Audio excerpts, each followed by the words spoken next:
Halo teman-teman, yuk kita sekarang membahas tentang yang namanya ketogenic diet ya. Tapi sebelumnya, seperti yang sering saya katakan, pemahaman adalah fondasi daripada sebuah kepatuhan. Kelaparan terbesar adalah akan arti dan makna. Maksudnya adalah kita lihat kalau di sini itu, kita lihat dari katanya di sini. Ini dari asal kata yang disebut dengan namanya state of ketosis. Ketosis itu hubungannya nanti dengan keton, dari keton. Keton itu sebenarnya turunannya daripada, kalau istilahnya teman tahu, adalah dari lemak, turun jadi asam lemak, turun jadi gliserol, baru nanti turun jadi keton. Nah, yang mau saya sampaikan di sini adalah sebenarnya adalah terjadi yang namanya switching secara metabolik dari apa teman-teman sekalian? Dari karbo ke lemak. Oke, saya ganti dulu ya ininya.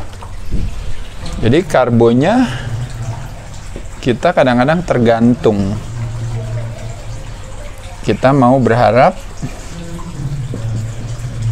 Oke, yuk sekarang kita belajar dulu pelan-pelan ya teman-teman sekalian ya.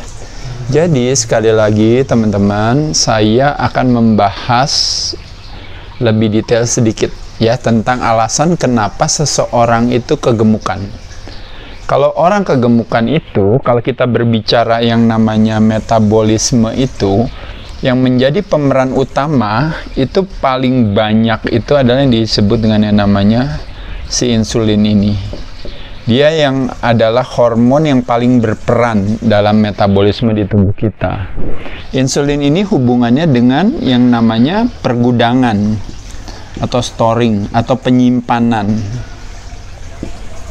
Nah, sedangkan kalau terjadi proses penyimpanan, maka tidak terjadi apa teman-teman? Proses pembakaran. Nah, jadi bakar dalam hal ini kan harapannya maunya bakar lemak. Tidak terjadi bakar lemak kalau apa? Kalau terjadi proses storing yang disebabkan oleh apa? Oleh insulin. Nah, insulin ini hadirnya karena apa teman-teman sekalian? Karena terjadinya kenaikan gula darah. Nah, gula darahnya kok bisa naik gara-gara apa? Berarti gara-gara biasanya adalah berbagai makanan yang memicu terjadinya kenaikan gula darah. Hampir sebagian besar datangnya dari karbo dan protein. Tapi protein tidak signifikan. Yang paling signifikan adalah dari karbohidrat. Makanya kenapa nanti ada, kalau teman-teman bisa lihat, berbagai sumber karbohidrat mana yang memiliki respon insulin yang lebih tinggi dibandingkan dengan yang lainnya. Nanti teman-teman bisa belajar lagi di salah satu video kami Dunia Adera yang berhubungan dengan respon insulin ya, nanti dicek.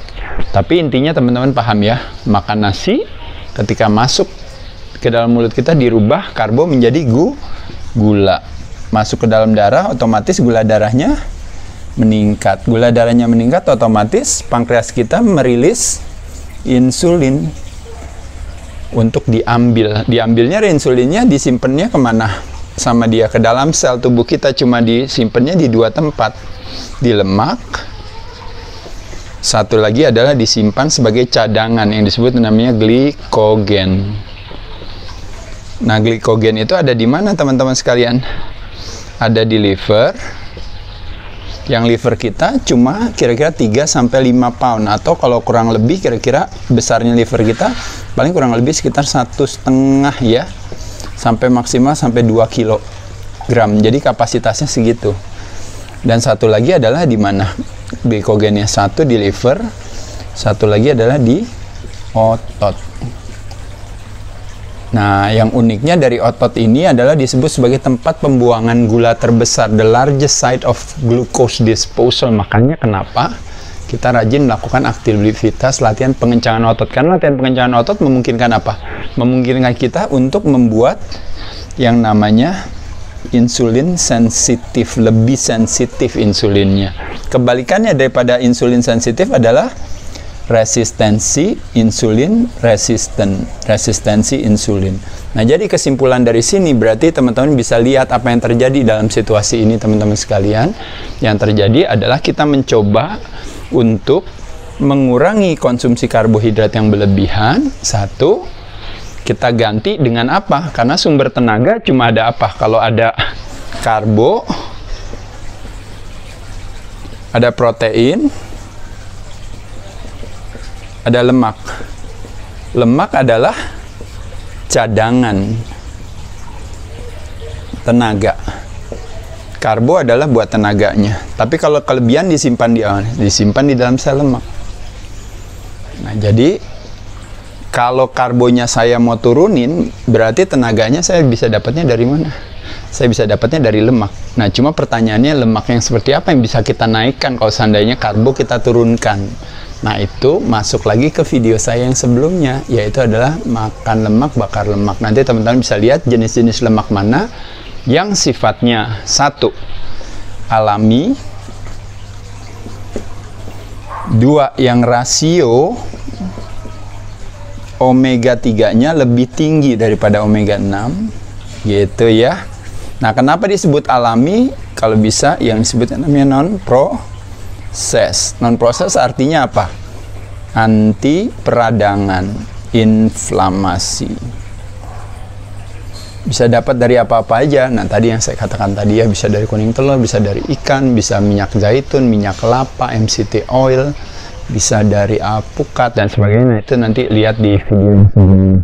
Jadi, kalau seandainya saya mau menurunkan karbohidrat, berarti saya harus meningkatkan kadar lemak saya. Nah, itulah yang menjadi latar belakang daripada pendekatan ketogenic diet itu, teman-teman sekalian. Ya, kalau udah paham, saya hapus lagi sekarang. Ya, jadi apa yang terjadi nih sekarang di badan kita?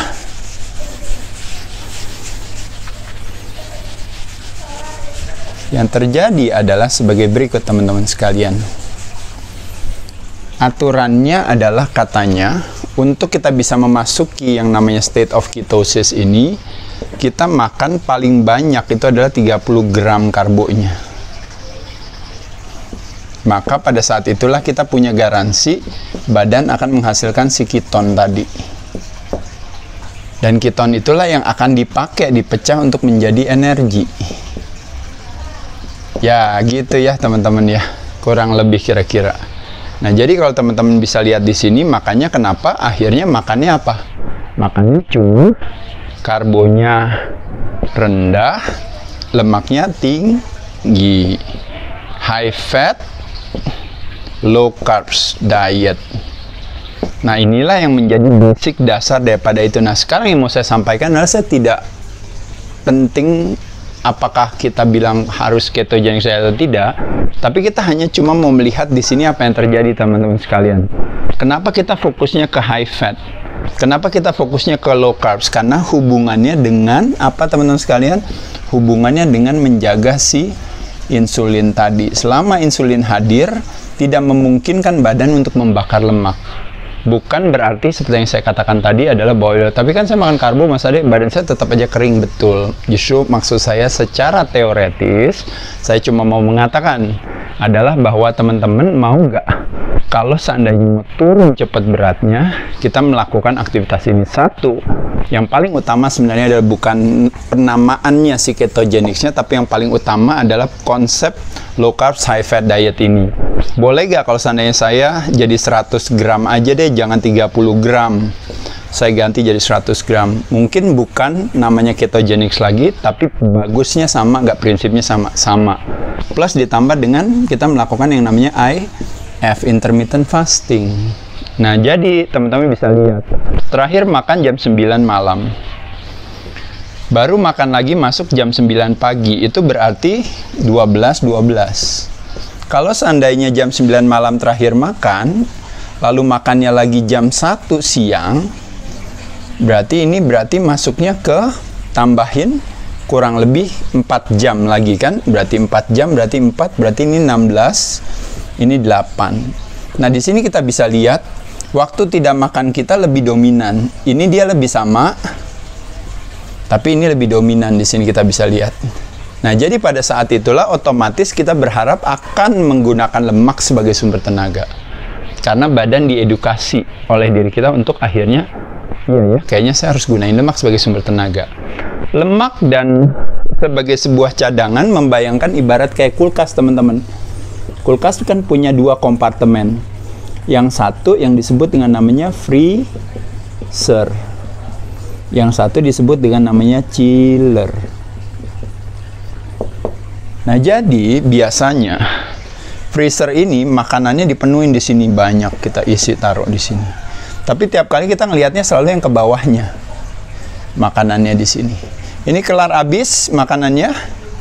Kita lihat kok kosong, chillernya tambahin lagi. Kelar habis, tambahin lagi. Kelar habis, tambahin lagi. Padahal kalau ini misalnya habis sekalipun, sesungguhnya kita bisa melihat ke freezernya, teman-teman. Tapi kita nggak melakukan hal itu.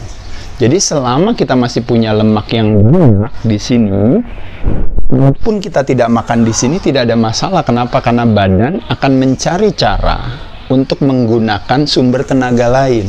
Nah, makanya kenapa tadi dalam proses ketika si chillernya ini kosong, maka badan akan menciptakan keton tadi. Makanya itu adalah prinsip daripada ketogenic diet, yaitu dia akan menggunakan lemak sebagai sumber tenaganya, sebagai sumber tenaga pengganti. Gitu loh, teman-teman sekalian.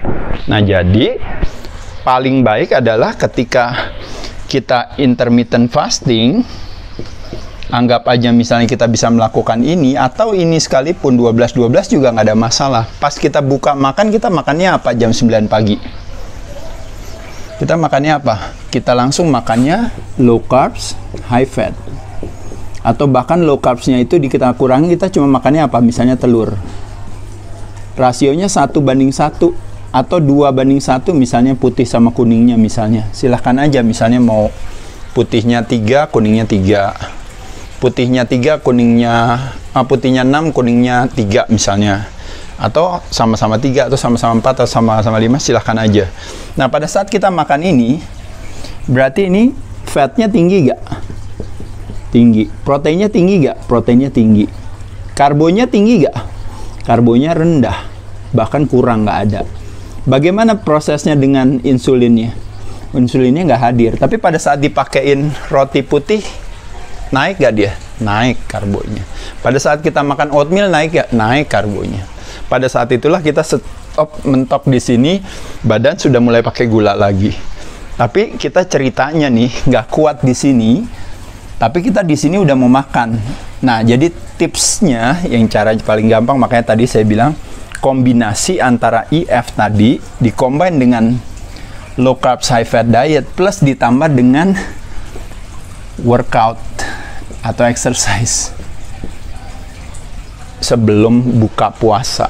Nah, pada saat itulah teman-teman akan mendapatkan satu strategi yang luar biasa. Teman-teman lakukan itu selama 7 hari berturut-turut, teman-teman nanti akan bisa lihat terjadi penurunan yang luar biasa berat badannya, teman-teman. Hanya dengan mengkombinasikan antara apa? Low carbs high fat, intermittent fasting, sama workout, latihan pada saat kondisi perut kosong. Minum jalan terus nggak? Jalan terus nggak ada masalah. Boleh teh, boleh kopi, boleh herbal dan sebagainya. Jadi sekali lagi teman-teman sekalian, ini adalah sebuah strategi yang teman-teman bisa lakukan. Ya, setelah itu, setelah latihan boleh masuk lagi ke normal lagi makannya. Apalagi kalau makannya tetap dengan low carbs high fat diet. Tinggal tambahin sayur-sayurannya. Itu berarti semuanya sudah optimal. Ya, jadi sekali lagi ini hanya lebih kepada pemahaman kepada teman-teman kenapa konsepnya seperti ini. Nah, yang kadang-kadang sering jatuhnya kita di ketogenic diet itu adalah ketika kita salah memilih sumber lemak. Yang kita pilih adalah lemak yang buruk, ya. Lemak yang buruk itu artinya apa? Lemak yang proses, melalui proses pemanasan yang tinggi dan panjang. Akhirnya terjadi yang namanya keracunan, toxicity, sehingga akhirnya terjadi, kalau istilahnya kualitas makanannya itu rusak. Jadi the food being damaged because ada proses tadi. sehingga akhirnya kualitas lemaknya itu akhirnya merugikan bagi tubuh kita. Kalau merugikan artinya apa? Menciptakan stres secara chemical, sehingga akhirnya tubuh harus mengeluarkan apa? Kolesterol, harus mengeluarkan apa? Kerja liver menjadi lebih berat, harus kirim kolesterol karena terjadi apa? Terjadi kronik inflamasi gara-gara stres tadi. Ya, dan stres juga bisa gak berpengaruh kepada kenaikan gula darah. Jadi kenaikan gula darah, ketika gula darahnya naik disebabkan oleh apa? Disebabkan oleh stres itu. Gulanya naiknya dari apa? Dari yang namanya proses yang dikenal dengan namanya penciptaan gula baru. Jadi makingnya itu prosesnya namanya genesis, gula itu namanya gluko, baru itu namanya neo. Jadi gluconeogenesis terjadi, akhirnya apa? Berpengaruhnya kepada apa? Kepada yang namanya skinny legs, flat butt. Akhirnya perutnya belly fat gara-gara stres. Paham ya teman-teman sekalian ya, salah pilih sumber lemak yang baik. Kakinya kecil, perutnya gede, pantatnya tepos. Bukan hal yang mau kita miliki. Ya, saya ucapkan terima kasih teman-teman, semoga bermanfaat informasinya ini. Ya, nanti kita belajar-belajar lagi di video-video selanjutnya. Saya terima kasih sekali lagi kepada para sahabat saya yang selalu mendukung saya. Sudah muncul natural, terima kasih. Terima kasih kepada organik, dan juga terima kasih kepada ANS yang selalu support saya, termasuk juga di sini. Terima kasih kepada NutriBullet tuh, lihat tuh teman-teman dari saya yang selalu support saya. Thank you teman-teman, sehat selalu ya. Terus kita cerdaskan diri kita, edukasi diri kita untuk kita bisa punya sebuah kemandirian akan sehat.